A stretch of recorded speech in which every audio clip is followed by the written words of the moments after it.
World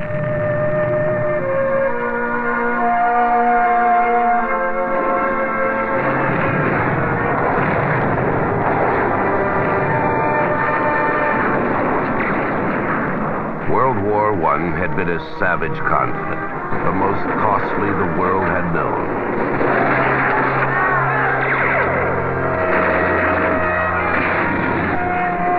When the armistice was signed in 1918, more than 20 million people had died in Europe, others in Africa and Asia. But perhaps they had not died in vain. Perhaps the peace conference at Paris in 1919 would end war for all time. So the delegates met, debated, planned the peace, and left. And the people of war-torn Europe began to rebuild their lives. Weary of war, they didn't know that in 20 years, a greater and more destructive war would be fought. World War II.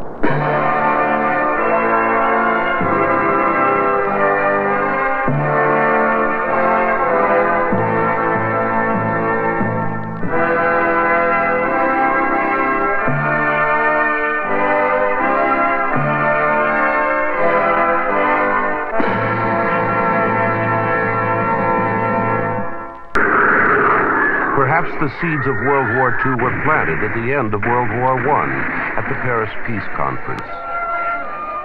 The Paris treaties were compromises. They didn't entirely please any nation. Yet a great deal was accomplished at Paris. New nations were created, including Finland, Poland, Czechoslovakia, and Yugoslavia.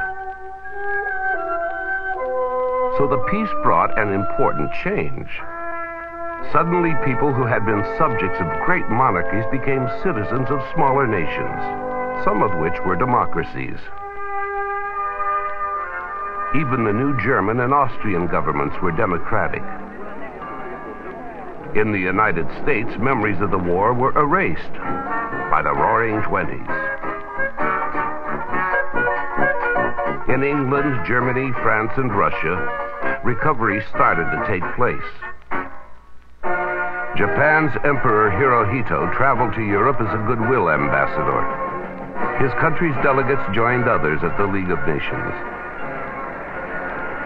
In time, Germany was asked to join the League, and it seemed as though lasting peace had been achieved. But, though the 1920s were a time of optimism, the bright facade concealed some problems. Many families were homeless. Nearly all had lost fathers, brothers, and sons at war. In Italy, there were labor problems, a result of adjustment to peacetime. England faced similar problems, including a rail strike that stranded hundreds of thousands. Some problems resulted from war debts and reparations. The German people were to pay other nations $32 billion plus interest. And the treasuries of France, Britain, Belgium, and Italy were to repay $11 billion lent by the United States. Some Italians felt that the international port of Fiume on the Adriatic Sea ought to be a part of Italy. And a few Japanese believed that their country should keep control of Germany's former Shandong colony in China.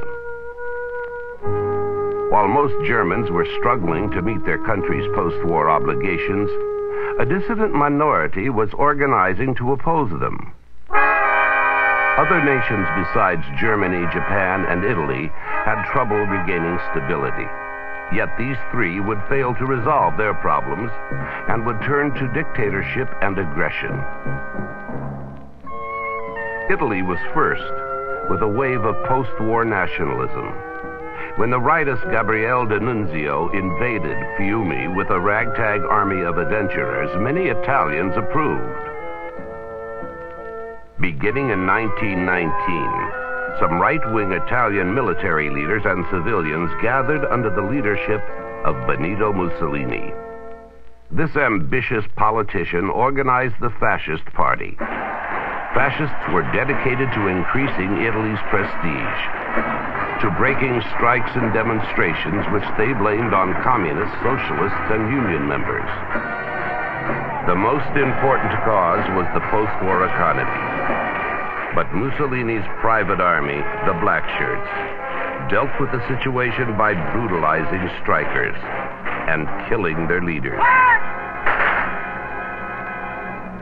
As a result, King Victor Emmanuel, afraid of communism and civil war, made Mussolini Prime Minister of Italy. But Mussolini wanted more. "We must pluck the chicken without making it squawk," he said, meaning that fascists would gradually soften up the opposition as they moved to take total power. They moved cautiously for 2 years, until the parliamentary elections of 1924 offered their next opportunity. The campaign was marked by slander, fraud, and violence, as fascist politicians, supported by strong-arm squads, bullied their way into parliament. And it worked. Mussolini ended democracy in Italy. He became dictator. Some people were amazed that most Italians approved of his violent policies, but they did, because they were afraid of disorder and communism. Britain's Chancellor of the Exchequer told a fascist audience, "If I had been an Italian, I'm sure I should have been entirely with you." The speaker, Winston Churchill, was to lead his country against Italy in World War II. But that would be in the future. In the 1920s, Italians supported their new leader, unaware that he might lead them toward war.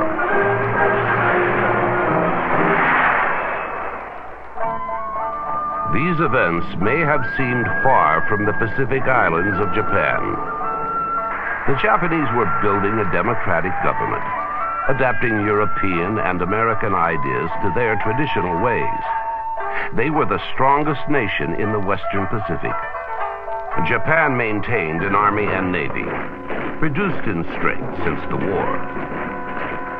Most Japanese wanted peace, but they had a problem. The Japanese population was growing at a rate of 1 million per year. Maybe this was a cause of social unrest that occurred in the 1920s. Demonstrations by unemployed workers and a flare-up of racial violence against Koreans in Japan. To solve these problems, Japan's leaders tried to expand their country's industries, increasing exports and creating more jobs. Japanese business was urged to expand into nearby underdeveloped lands, like the Chinese province of Manchuria. Japanese companies exploited natural resources in Manchuria. They owned farms, factories, ports, hotels, hospitals, libraries, and the South Manchurian Railroad. Japan was so involved in Manchuria that some right-wing extremists urged a military takeover. Of course, this would have violated international law and the covenants of the League of Nations. In the 1920s, world industry was on the move. Business investments were growing. Prices rose. But new business seemed to have such good prospects that people continued to invest in stocks, to borrow and reinvest. Investors crowded the world's financial centers, not listening to a few experts who warned that this was a false prosperity. It could not continue. It would end. And when it did, it would add to the unrest and dissatisfaction carried away from the Paris Peace Conference by many nations. It would lead to World War II.